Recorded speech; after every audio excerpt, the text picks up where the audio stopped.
Assalamualaikum warahmatullahi wabarakatuh. Perkenalkan, nama saya Zamita Al-Amina, mahasiswi Universitas Esa Unggul, program studi Ilmu Gizi, Fakultas Ilmu Kesehatan. Di sini saya akan mempresentasikan materi pertemuan 9, yaitu POEBI atau Pedoman Umum Ejaan Bahasa Indonesia. Pengertian ejaan dan mengeja. Ejaan adalah keseluruhan peraturan yang melambangkan bunyi ujaran, pemisahan dan penggabungan kata, penulisan kata, huruf, dan tanda baca. Sistem ejaan bersifat lebih luas dari hanya melafalkan, sedangkan mengeja adalah kegiatan melafalkan huruf, suku kata, atau kata. Ejaan merupakan ragam bahasa tulisan, sedangkan mengeja merupakan ragam bahasa lisan. Sejarah ejaan di Indonesia dimulai pada tahun 1901 yaitu sampai 1947, yaitu ejaan Van Ophuijsen. Selanjutnya pada tahun 1957 hingga pada tahun 1972, ejaan ini diubah menjadi ejaan Suwandi. Pada tahun 1972 hingga 2015, ejaan Suwandi diubah menjadi ejaan yang disempurnakan. Pada tahun 2015 hingga saat ini, ejaan yang disempurnakan diubah menjadi POEBI. Ejaan Van Ophuijsen yang merupakan ejaan pertama bahasa Indonesia diambil dari nama seorang guru besar Belanda, yaitu Profesor Charles Van Ophuijsen. Ciri khas dari ejaan ini adalah penggunaan huruf J untuk kata jang dan atau sajang, dan juga penggunaan huruf OE untuk kata goroe atau doe. Ejaan Suwandi merupakan ejaan kedua bahasa Indonesia yang memiliki ciri khas memunculkan huruf U sebagai mengganti huruf OE. Contohnya adalah goroe diubah menjadi guru.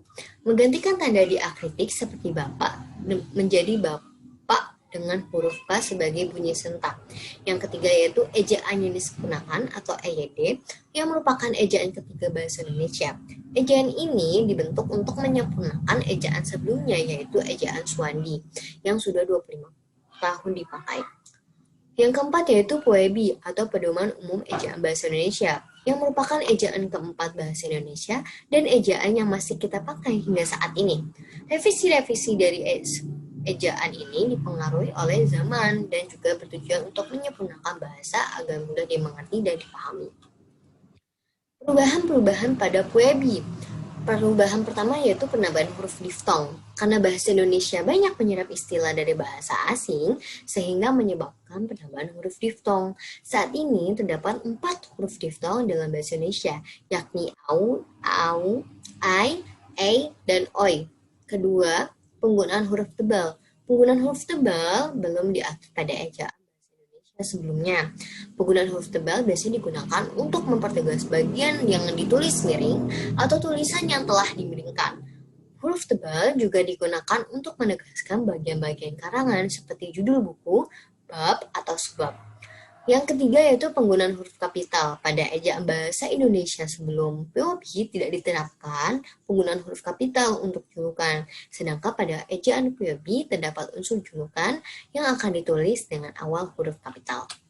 Penulisan ejaan dan tanda baca dibagi menjadi 7, yaitu pemakaian abjad huruf vokal, huruf konsonan, dan abjad. Kedua, persukuan, yaitu pemisahan suku kata.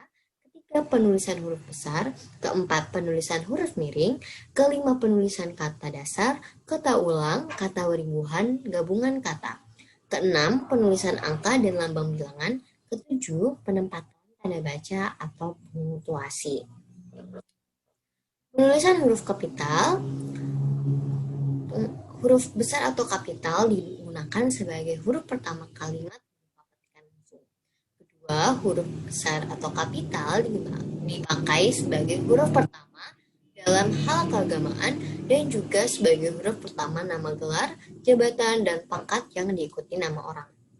Yang ketiga, jika nama gelar, jabatan dan pangkat tanpa diikuti oleh nama orang atau wilayah harus ditulis dengan huruf kecil.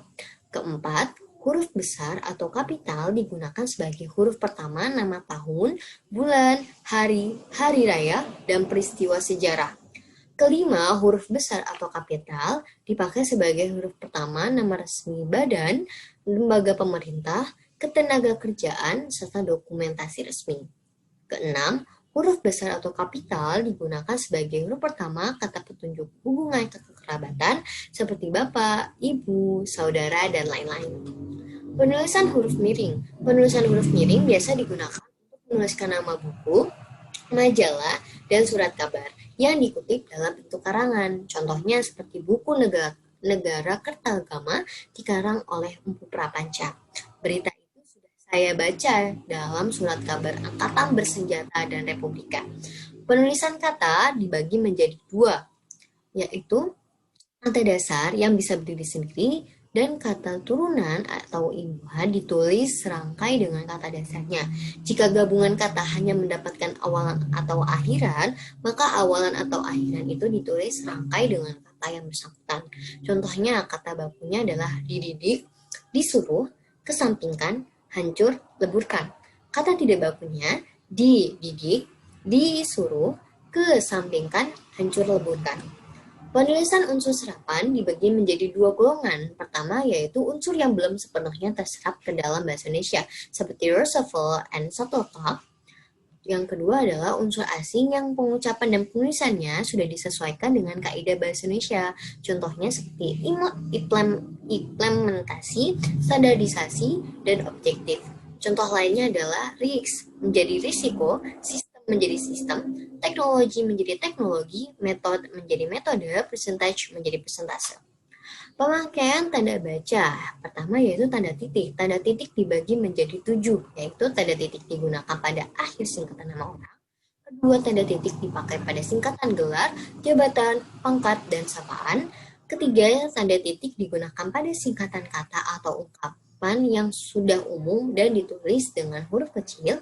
Keempat, tanda titik digunakan menyatakan jumlah untuk memisalkan ribuan, ratusan, jutaan, dan seterusnya. Tetapi pada angka yang tidak menyatakan jumlah, maka tanda titik tidak digunakan. Kelima, yaitu tanda titik tidak digunakan pada singkatan yang terdiri atas huruf-huruf awal kata atau suku kata dan pada singkatan yang dieja seperti kata akronim. Yang keenam, tanda titik digunakan di belakang yang merupakan kepala karangan, kepala instruksi, tabel, dan sebagainya. Ketujuh, tanda titik digunakan di belakang alamat pengirim, tanggal surat, serta di belakang nama dan alamat penerima surat. Yang kedua adalah tanda koma. Tanda koma dibagi menjadi 5, yaitu tanda koma digunakan antara unsur-unsur dalam suatu pemerincian atau pembilangan. Kedua, tanda koma digunakan untuk memisahkan setara yang satu dari kalimat setara berikutnya dan didahului oleh kata tetapi, melainkan, dan sedangkan.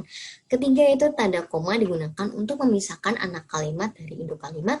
Keempat, tanda koma yang digunakan di belakang kata atau ungkapan penghubung antar kalimat yang terdapat pada awal kalimat. Kelima yaitu tanda koma digunakan di belakang kata seperti oh, ya, wah, aduh pada awal kalimat, tetapi jika berada pada posisi tengah kalimat maka tidak perlu. Ketiga yaitu tanda pisah. Tanda pisah digunakan untuk membatasi penyisipan kata atau kalimat yang memberi penjelasan khusus di luar bangun kalimat, penegasan adanya oposisi atau keterangan lain agar menjadi lebih jelas. Keempat, tanda petik. Tanda petik digunakan untuk mengambil petikan langsung, judul syair, karangan, istilah yang mempunyai arti khusus atau kurang dikenal. Yang kelima adalah garis miring. Garis miring digunakan untuk menyatakan dan atau per tahun akademik atau tahun pelajaran. Sekian presentasi dari saya ucapkan terima kasih. Wassalamualaikum warahmatullahi wabarakatuh. Shalom, Om Swastiastu, Namo Buddhaya, salam kebajikan.